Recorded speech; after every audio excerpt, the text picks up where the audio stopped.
Here we go. Okay, good morning, everybody, and welcome to our Facebook Live about socialization and puppies.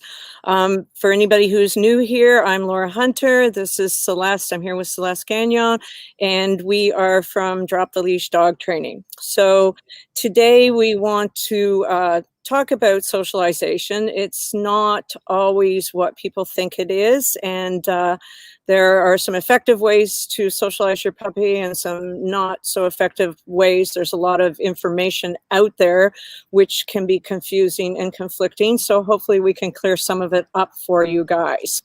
So let's start off with what is socialization. Socialization is the period in your puppy's life between 3 and 14, 16, 18, 20 weeks. There is no definitive research on exactly when it ends, but somewhere in that 16, 18 week, 20 week period. It's the period in which your puppy's brain is extremely what we call flexible.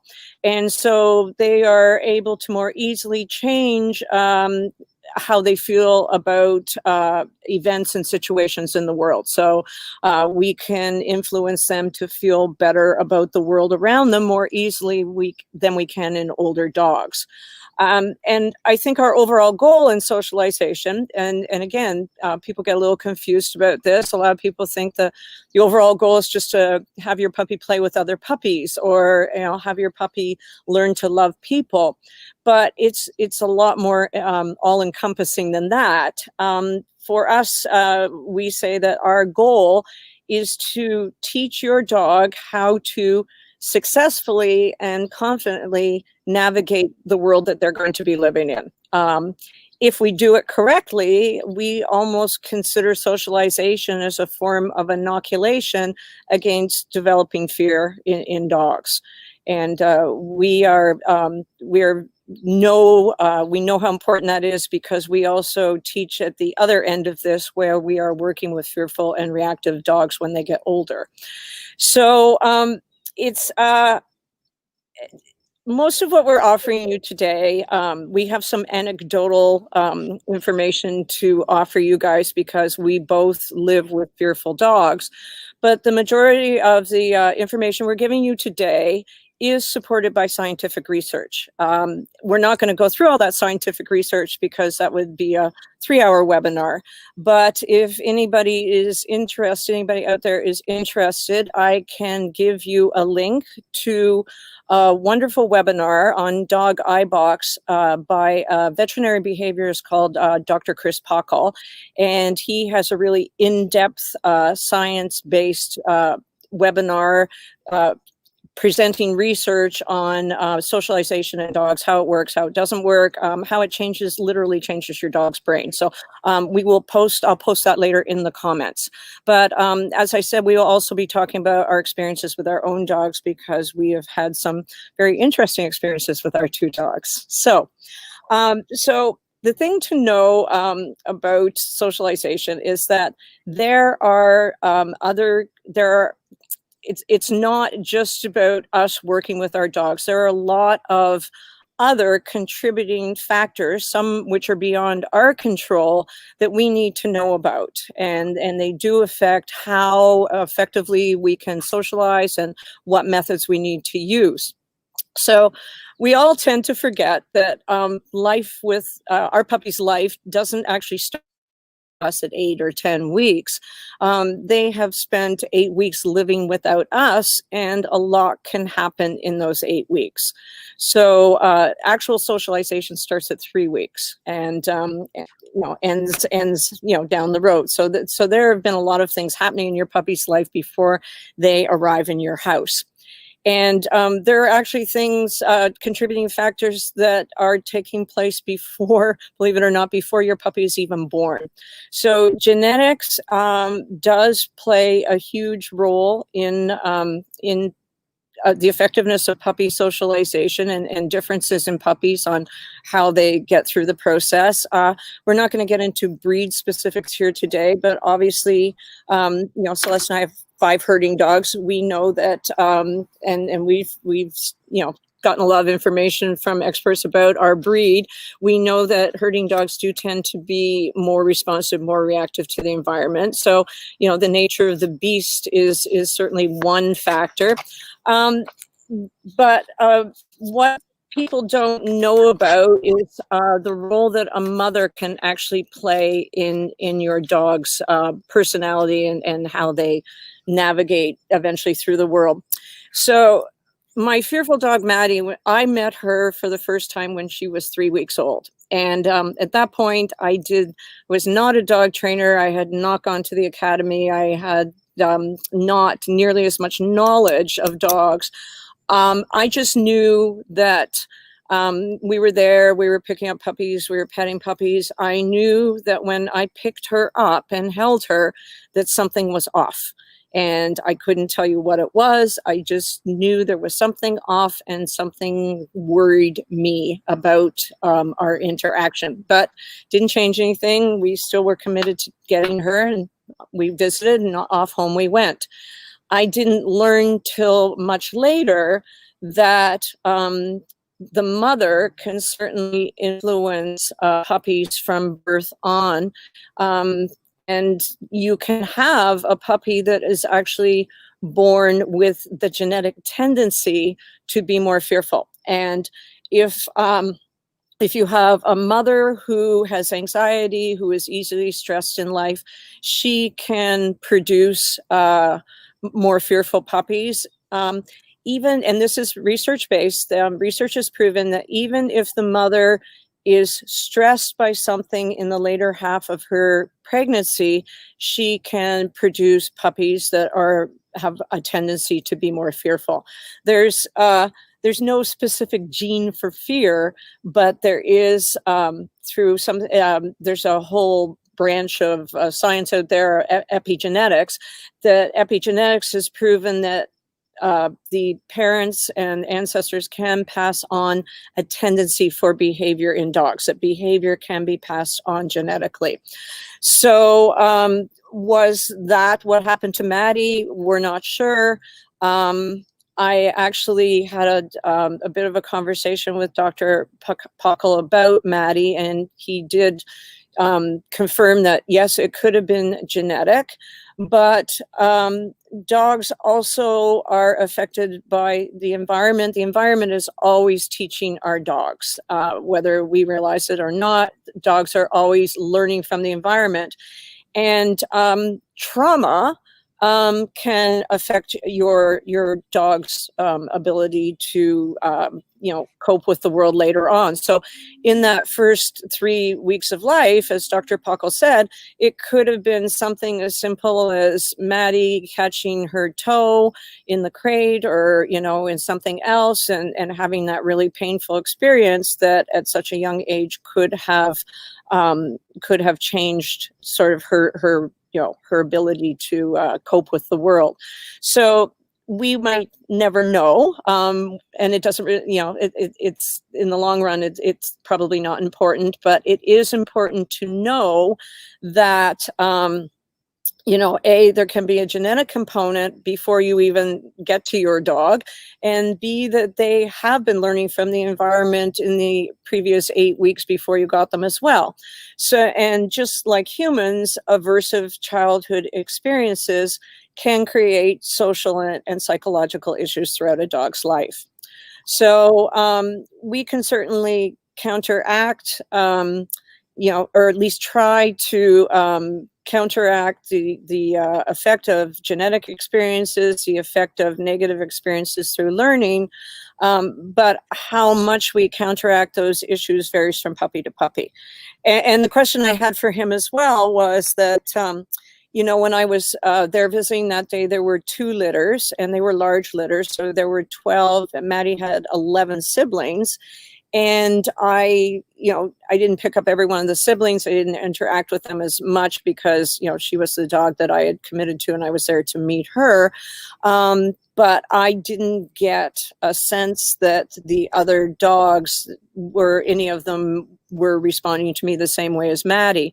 But, as Dr. Puckle, pointed out, when you produce a litter of dogs, every one is going to be different. So, if there are inherited tendencies, potentially they're all going to, have a different level, of those tendencies. So, again, just like humans, big families, people who have, 2, 3, 4, 5 kids, certainly all your children are going to have different personalities and are all going to have different ways of coping with the world.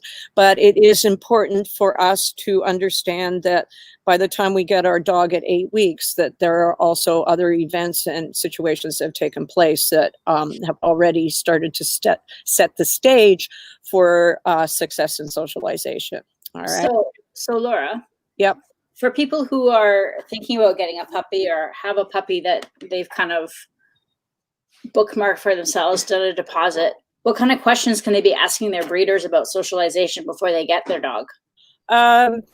That's an interesting one because it varies from breeder to breeder. Certainly, most breeders that I know, my breeder, they start socializing the puppies at 8 weeks. 3 weeks. They understand that. So, I've seen lots of breeders who started exposing puppies to different sounds in the environment, to different surfaces, to different toys, different experiences. So you can certainly ask, your breeder what they've been doing to work on socialization. It would be a really great thing to also meet your puppy's parents and get a good sense of what they're like, how well they interact with other dogs, how well they interact with you when you meet and greet them. It's not certainly if that's not if you're not allowed to do that, that might be a warning bell. If they say, sorry, no, can't meet the parents, that would be a warning bell in my head. But it is a good, and also to find out what kind of whether it's a working line and what the dogs from that specific breeder have been bred to do over the past, several generations. I remember, because I take courses with Michael Shikashio as well, and I remember him working with a reactive German Shepherd who had come from Germany. It was a young dog, and it was very reactive. And, most people understand that reactive dogs on leash tend to be fearful or possibly frustrated greeters. This one was clearly not a frustrated greeter, and it was not fearful. It was, as Michael said, it was just doing what mommy and daddy had learned to do and learned to do really well because they had championships in it, and they were bred for protection work. So they were into Schutzen and IPO and protection work. So that, again, epigenetics, that those characteristics are what that breeder was working for, and obviously had tried to produce those in the offspring as well. So, if you're going to buy a working line dog from a breeder, know that you're going to get those highly likely you're going to get those characteristics in your dog of that breed. We certainly know because we have herding dogs, and they breed, ours have bred very true to be herding dogs. So fortunately we understand that. So, just those are what I would be asking breeders about for sure. Good question. Thanks, Celeste. So let's bump on to move along to some common beliefs that we encounter about socialization. And I remember being at the Global in town here about 2 years ago. It was Customer Appreciation Day, and there were a bunch of dog people at booths in the store, and a very nice girl with a brand new Aussie puppy came running up to me and said, oh my gosh, I know my puppy needs to visit. She needs to encounter and meet 100 people, in the next 3 or 4 weeks, and I'm behind schedule. And so here, and next thing I knew, I had an Australian puppy shepherd in my arms, and we were just kind of looking at each other in shock. So there is that that you see that I Googled that and came up with many websites on the internet that said, yes, your puppy has to meet 100 dogs and 100 people before the socialization period is over. And one website went even further and listed 100 different events, situations, stimuli out in the world that the dog had to encounter before the socialization period was over. So just on a personal note, if I had to meet 100 people in 8 weeks, I would be a very cranky, miserable person. Because I'm not that social. Let's just say that we're going to just shove those suggestions off the table and say that it is clearly not about providing your dog with quantity experiences. It's about providing your dog with quality experiences. So you can help your dog to feel really wonderful about other dogs and other people and anything else in the world by making sure that they have a really good quality, successful experience with maybe 10 people or 15 people or 10 other dogs, rather than just trying to push them at 100 people or 100 dogs. And realistically, both of you are going to be stressed and exhausted trying to fulfill the requirements on some of those lists. I know years ago I signed up for a puppy online program, and they were giving out puppy packages, and there was a booklet in the puppy package with all of the categories sort of laid out, like noises and surfaces and vehicles and moving things like golf carts and 4x4s and quads and all that. And it was like, I looked at that and I thought, well, if I was an overachiever, which I am, I would be trying to tick off every category in this book. And if I wasn't an overachiever, I'd be so discouraged, I might not even know where to start. So it is important for your dog to experience lots of different sights, sounds, tactile events, all of that. But what your best bet is to prioritize. And you want to prioritize in terms of what your dog's future life is going to look like. So, for example, I live on a farm. I never did see a huge urgency in making sure that Maddie and Rosie were okay with subways and streetcars, because we were never going to go on a subway or streetcar.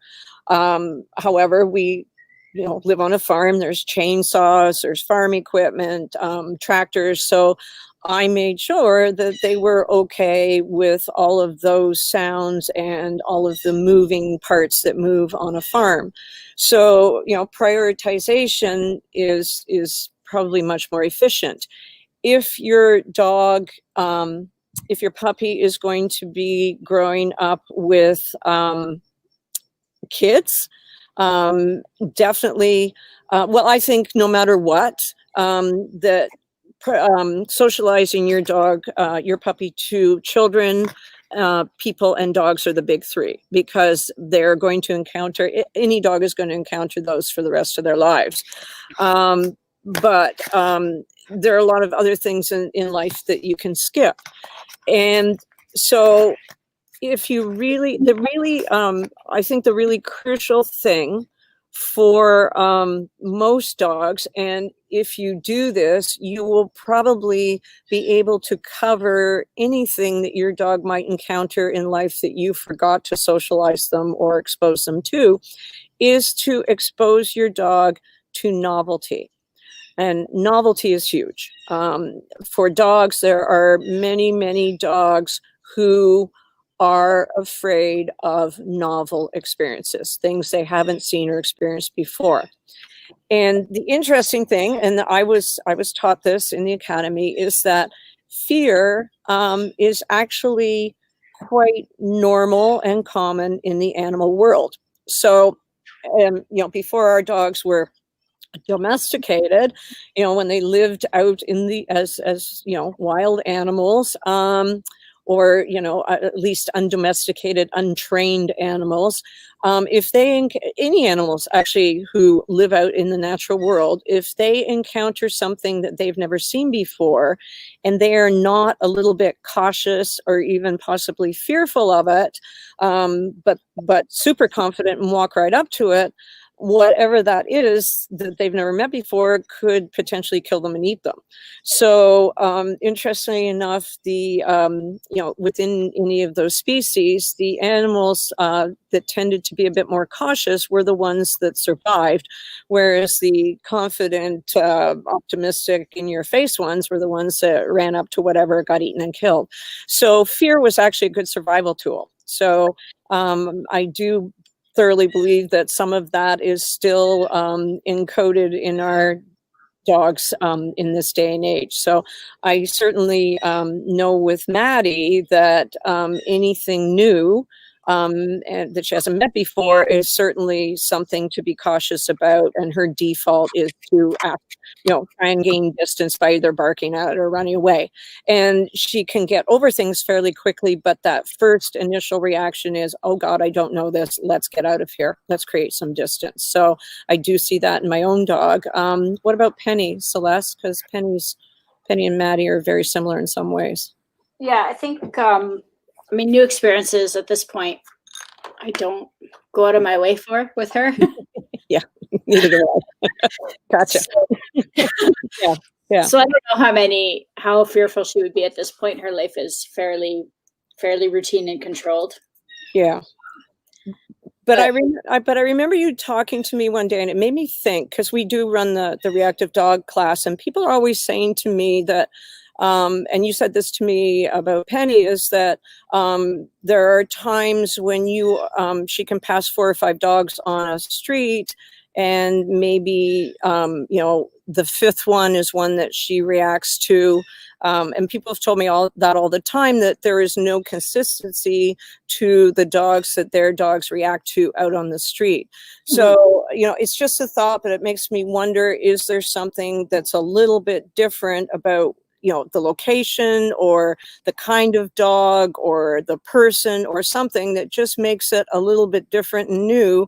And that's when our dogs react to it. Because I know, Penny comes here for agility. And once she has, you've sort of slowly, brought her into the class with new dogs, I don't see her going off on any of the dogs here in the agility program. She's very good with them. And that's because she now knows them and they're familiar to her. And you are also very careful when there are new ones in class to expose her very gradually. So maybe it is that novelty that also helps to set our guys off.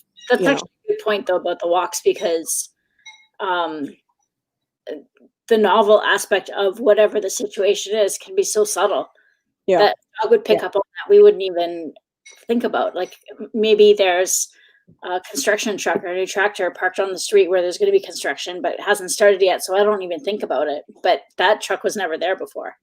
Yeah. So it could be little tiny things like that. But dogs are overly sensitive about, or can be very sensitive about, certain things. Well, exactly. And dogs, I have found that people tend to generalize everything in our life. Like, we group everything together. We do not see those differences, but dogs totally discriminate and see details. So they see the tiny little details that we never see. And horses, I learned that from my horses. So yeah, it could be something totally small that's creating a new situation that we're missing. So novelty is huge. You really, really want your dog to be able to deal with new experiences. And as a side note, I did this. No, I didn't do it myself, but I did it with my first dog, but I didn't do it with Maddie and Rosie. People who have multiple dogs or kids in their house sometimes have a tendency to say, my puppy is socialized to children and to dogs because my puppy lives with 2 other dogs and 3 other kids in the house. That is not the same as your dog learning to deal with other dogs out in the world and other kids. So you definitely want to get them out in the world and condition them to different dogs, and new children. Again, a quality experience, not a quantity experience. So there might be a temptation to think, I'm going to take my puppy to the dog park and they can learn to meet, 22 dogs at the dog park in one afternoon. That's not where you want to go. And same thing with kids. We see photos on the internet, and I've seen puppy classes and who can't resist a puppy, right? So, if you have your puppy, and you're walking past a school, or you're waiting for one of your kids to come out of school, and a horde of children come out and go, oh my God, it's a puppy. We all have to go and pet the puppy. That is not a good quality socialization experience for your puppy. It would totally overwhelm them. So small numbers, one at a time is good. And always we want to be careful to teach the kids how to approach a puppy properly, and not overwhelm the puppy. So that's something I wish parents would teach kids anyway. Yeah, exactly. Yes, there's a whole other Facebook Live for us. We can go to town on that one. And the thing is that it has to look like a quality experience to your dog. And so it's not just what we think is a quality experience. Your dog has to think it's a quality experience. It's just as we tell all of our students here when they're training their dogs, it's not what you think is rewarding for your dog, it's what your dog thinks is rewarding. So this has to come from the dog's point of view. So what does a quality experience look like for your dog? Well, a couple of generals, but important general points to that is that in every single encounter, your puppy has to feel physically and emotionally safe. They have to feel good about the experience. They have to feel safe. They should be able to choose whether they want to approach whatever it is you're exposing them to, and they should also have the choice to walk away or increase distance. So distance is always, we work with fearful dogs a lot, and we know that distance is a huge factor for dogs that can be shy or anxious or fearful, that they are all better at a distance than they are close up. And that's also how dogs feel safe, by often increasing distance from whatever it is that makes them feel, unsafe or nervous or whatever. So we're going to get into, well, we're not going to get into it hugely, but we're going to talk about, reading your dog's body language in a bit. But definitely, if your dogs will communicate with you. Your puppy will let you know if they are not feeling safe. Your puppy will bark. Your puppy may try to run away if they're on. Every dog has a choice. If they don't feel safe in a situation, they can choose fight or they can choose flight. Most dogs prefer, fortunately, to choose flight, but if you have a dog on a leash or a puppy on a leash and they can't choose flight, then they will move away from they will choose to create distance from the experience. They will choose to tell you they're uncomfortable by growling or barking. And people tend to sometimes misinterpret that as bad behavior, but growling and barking is usually your puppy's way of communicating to you that they are uncomfortable. And I get phone calls quite often from people who are panic stricken because they think their puppy is aggressive. And in pretty much every case, it's just that the puppy is fearful or uncomfortable, and they're trying to tell you that.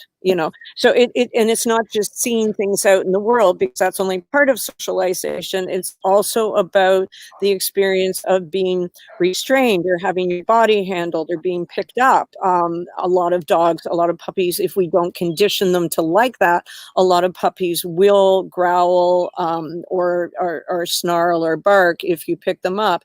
And again, I usually have to tell people, no, your puppy is not aggressive. They're just telling you that they're uncomfortable. So, you have to watch the puppy, and you have to be ready to interpret that information from them. On the other hand, certainly mine never had any trouble telling anybody that she was upset, and still doesn't. But you can also have puppies who are just quietly sitting there behind their owners, or lying on their owner's feet, or lying between their owner's legs. And, they're not sure about the situation, but because they're not crying, because they're not barking, because they're not growling, people don't interpret that as fear. But that can also be at least reluctance to go out there and explore what's in front of them. So every dog, if they have a quality socialization experience, they should feel as though something good happened in that experience. And again, for some dogs, it looks different. I've got a tale of two puppies. I have Maddie, who's the fearful dog, and Rosie, who thinks everything in life is was just put on earth for her.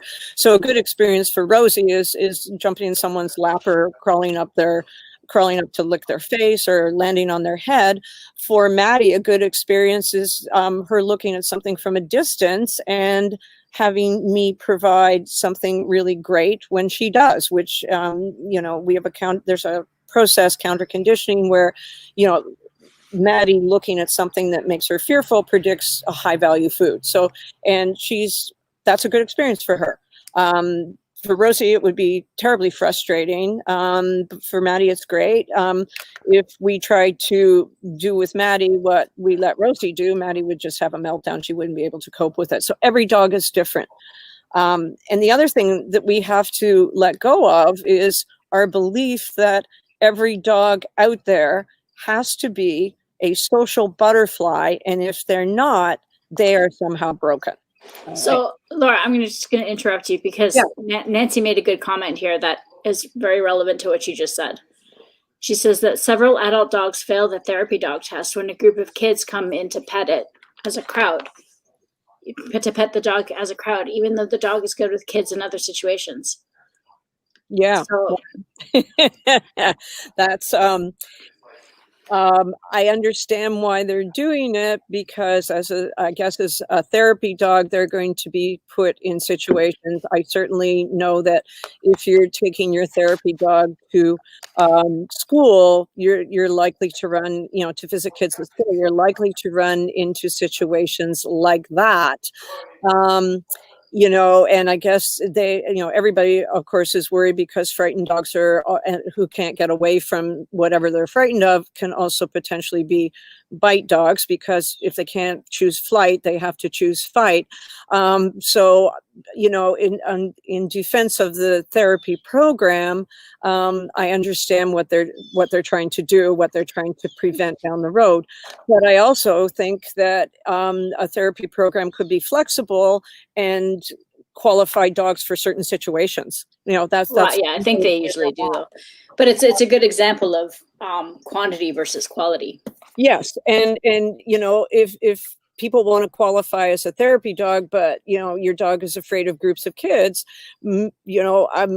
could an organization be creative enough to say, well, here, we're going to qualify your dog for these situations, but not other situations? That would be my way of thinking if I was running one of those programs, is that, because there's probably really amazing dogs out there. And to be honest, like Rosie would be a great therapy dog, because she loves everybody, but I have no idea how Rosie would be in a group of kids. I would think she would just get overexcited, possibly. I think they usually do. Yeah, group them for certain skills and situations, but it's just interesting but if they're failing the test because they can't deal with groups of kids, then maybe they're not. I don't know. I don't know enough about therapy, but that would be that.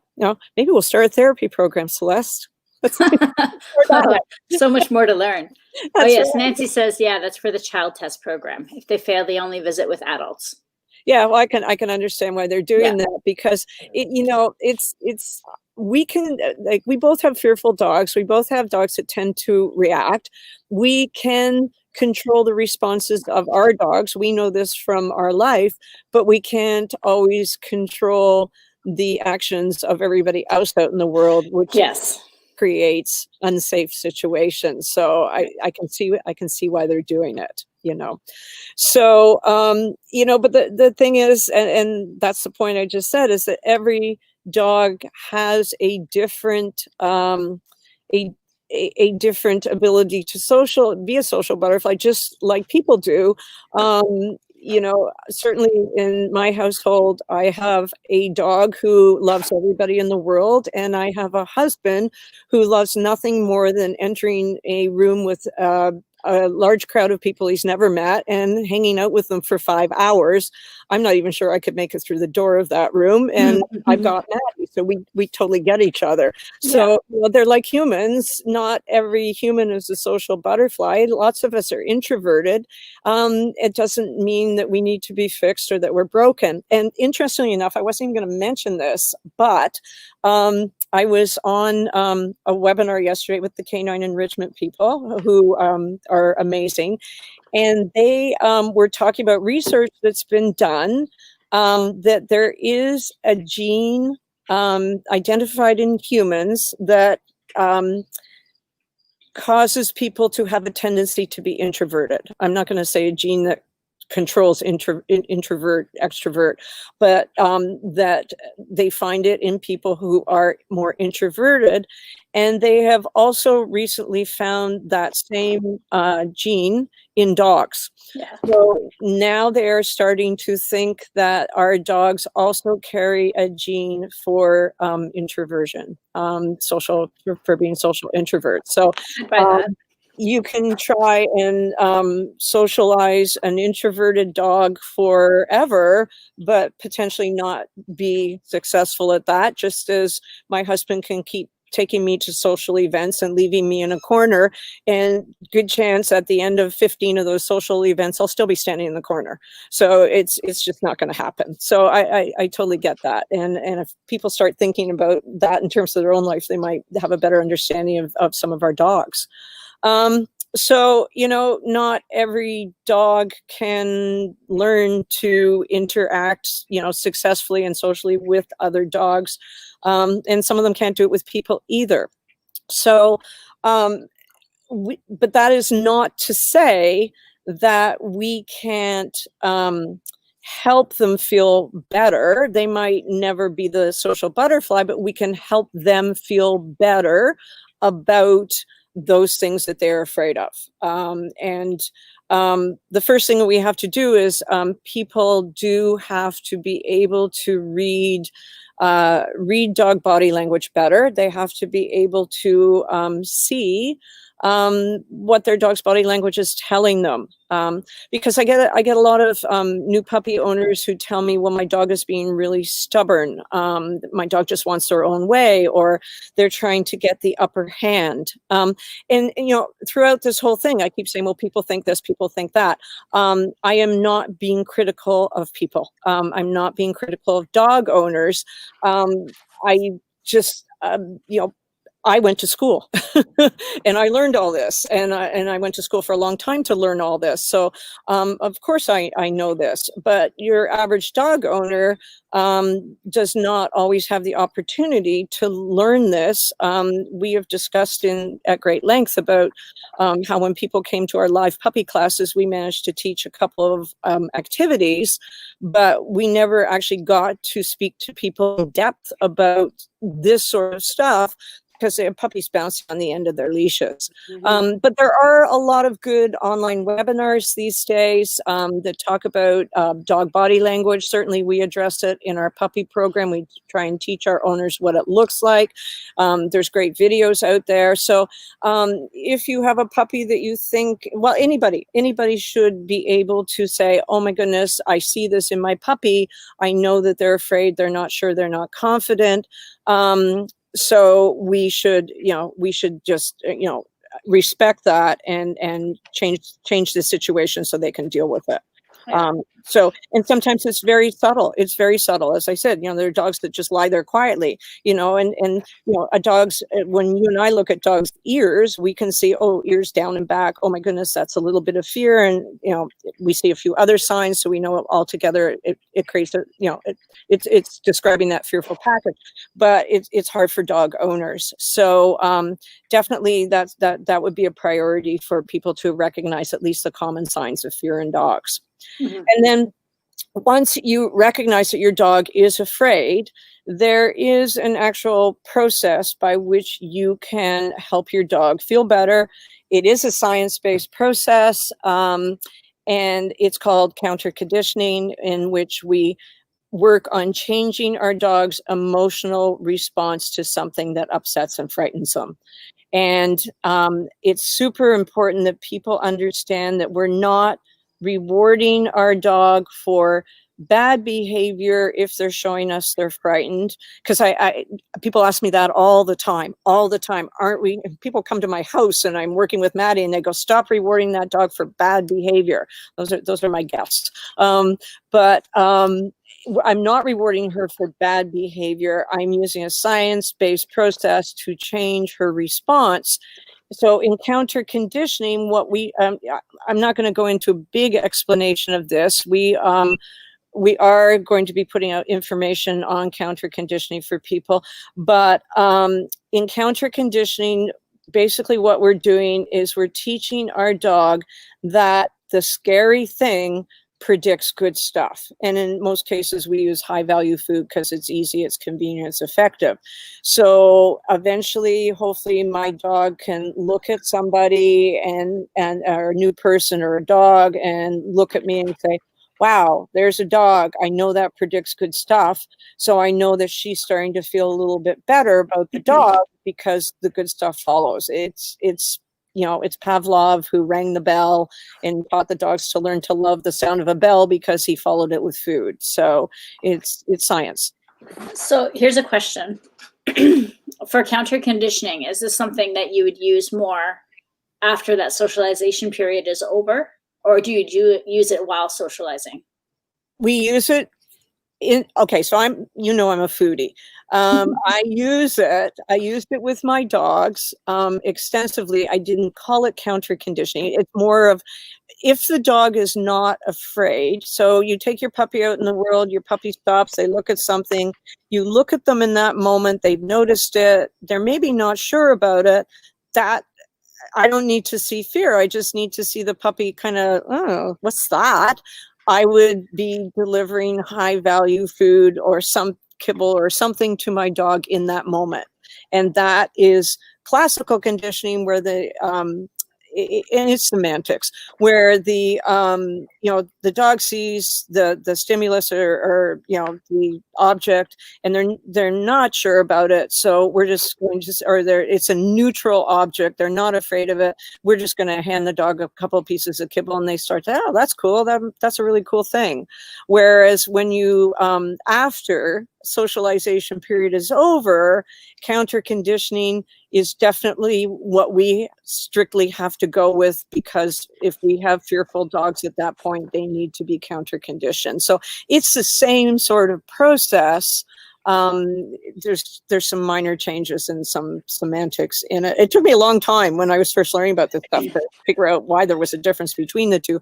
But counter conditioning is counteracting your dog's emotional response to something more positive, whereas classical conditioning is just making your dog feel good about a neutral object that they just happen to see. And there's also another process that goes that is paired with that, called desensitization.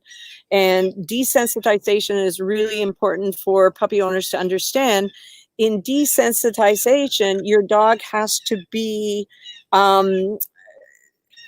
feel okay with whatever they are looking at. So they either have to be far enough, usually it's distance, they have to be far enough away from whatever the stimulus or the trigger that they feel okay about it. And usually the easiest way to tell is, can your dog actually take the food you're offering them? If your dog can't take the food, or they chomp it really hard, you know that they're a little overwhelmed or a little bit upset about it. So you have to just go back to a distance at which they feel safe and comfortable, and they take the food, you know they're okay. And again, like, we're just glossing this over. There's a lot to all this, but I just want people in this Facebook Live to get an understanding of what can be done to help change your dog's emotional response to a situation they're not comfortable with. We basically, you and I live off counter conditioning and desensitization, but a lot of people do not know about it. And why would you if you did take a course or go to school? So a lot of the time, again, unknowingly, but with all the best intentions in the world, people will, and I see it all the time, I even see it in my agility classes, is that people will try and coerce the dog or lure the dog into moving towards something they're not sure of by moving food ahead of them and trying to get the dog to come and take the food. And that does not really make the dog feel any better about it. It does not help. Again, if I want to go back to a human analogy, if you were afraid of snakes and somebody was standing in front of you and with, here's a snake in one hand, here's $100 in the other hand, if you come up and pick up that snake, I'll give you the $100. How many people are going to go and pick up the snake for $100? I don't know. Even if they did, I don't think anybody's going to, and you're going to feel that pressure. Well, yeah, I'd love to have $100, but that's not going to make me feel better about the snake. You might pick up the snake for $100 and then drop the snake and run.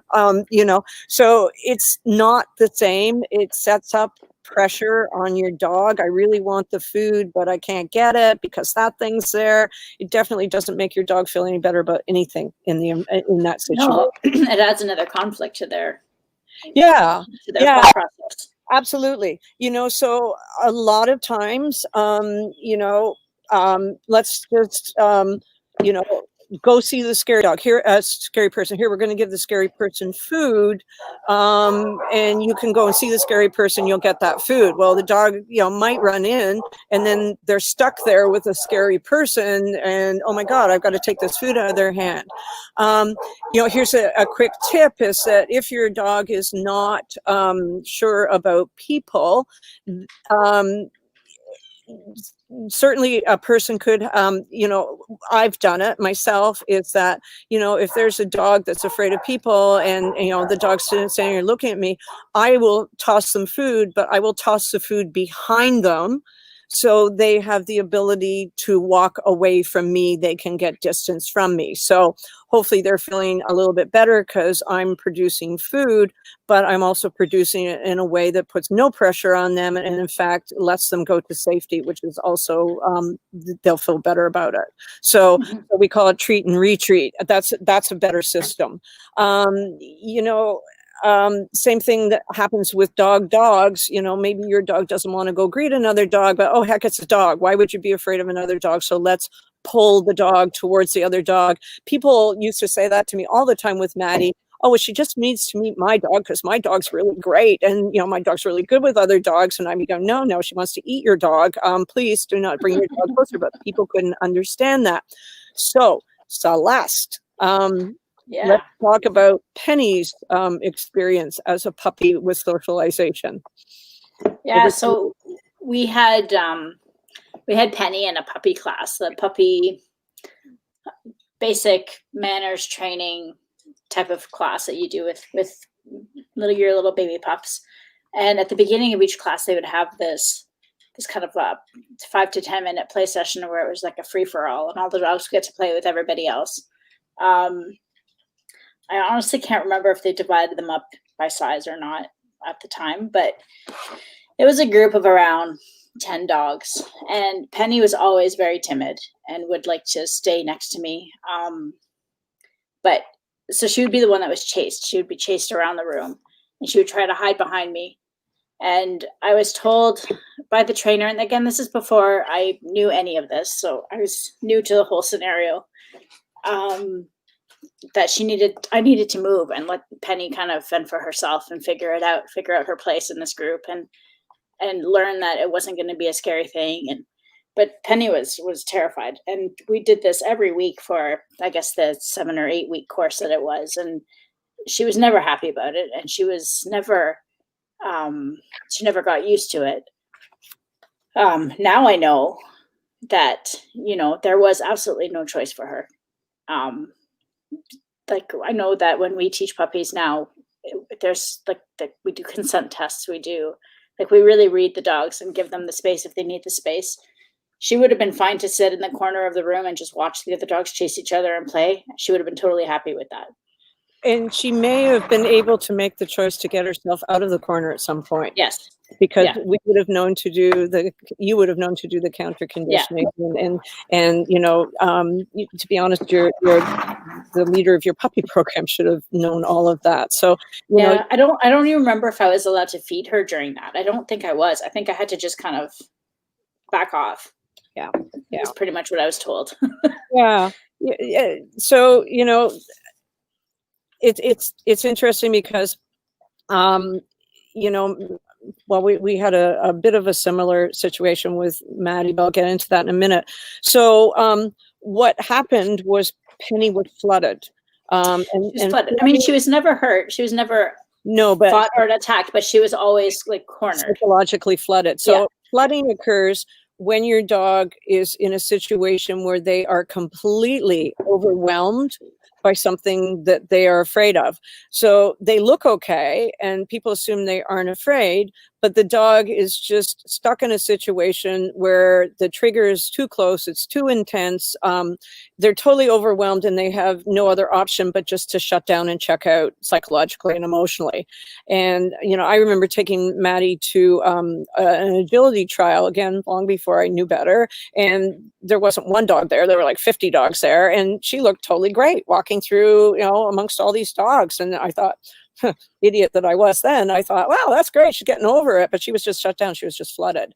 The same thing happens. People tell me when COVID came and everybody was hysterical about trimming their dogs' nails, and oh my gosh, our dogs won't let us trim their nails, but if we take them to the groomers, they're totally fine.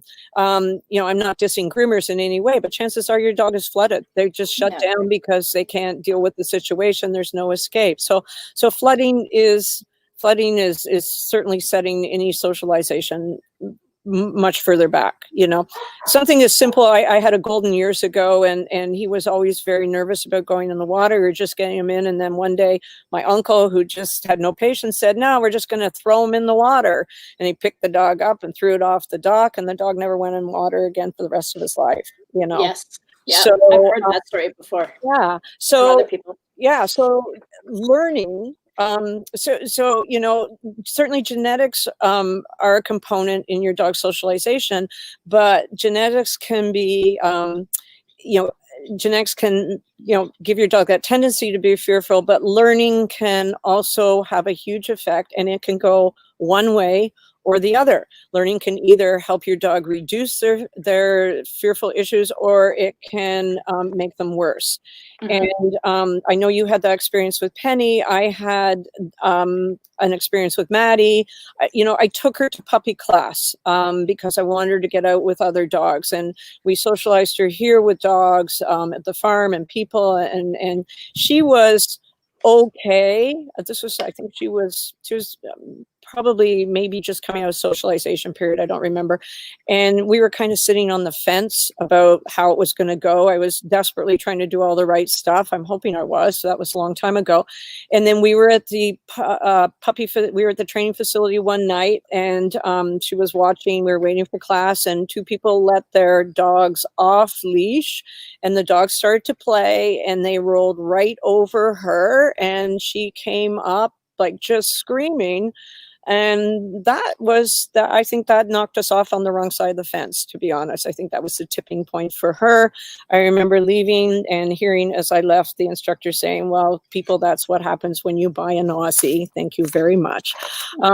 So, that's the other thing, is that people tend to ascribe those kind of reactions in our dogs to behavior or breed or bad training, or that's what you get when you have one of those. And it's not. It's definitely, for Penny and Maddie both, those were hugely impactful learning experiences.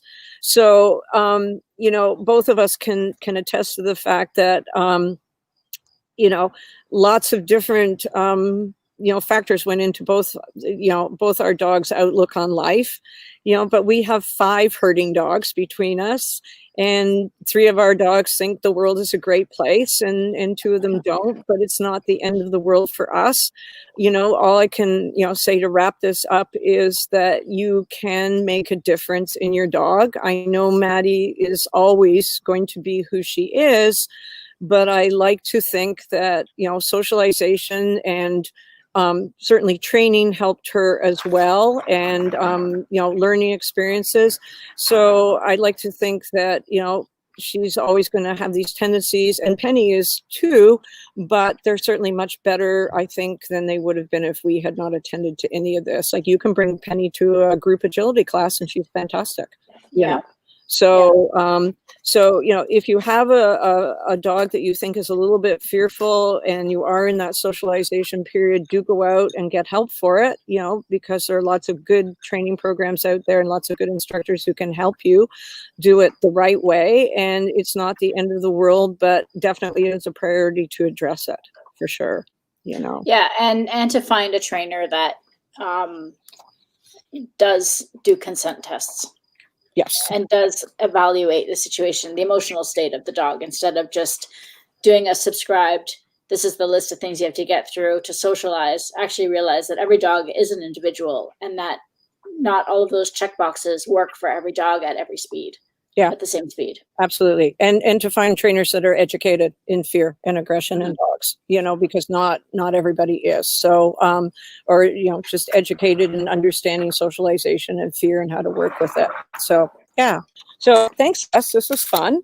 And thank you, everybody who has joined us. We will be, this is going on recording, so it will go up on the Drop the Leash page as well as the Games That Train page. And we're going to, incorporate as part of our Good Pup program as well. So if anybody has any questions, feel free to put them in the comments below. I will put in the link to Dr. Paco's webinar. The guy does, he's amazing. He has amazing webinars. So if anybody's interested in any of this about fear and aggression and socialization and behavior, he has amazing webinars. So, you can always watch one of his. I have one actually coming up with him at noon today on counter conditioning. So we'll put that in. And as I said, I'll try and answer any of the questions that come up. So thank you. And I do believe next week we're going to do another live on reactivity. We're going to switch over to reactivity, talk about that as well. I think we're going to be talking about reactivity and stress. So thanks again, everybody, for joining, and have a good day. Take care.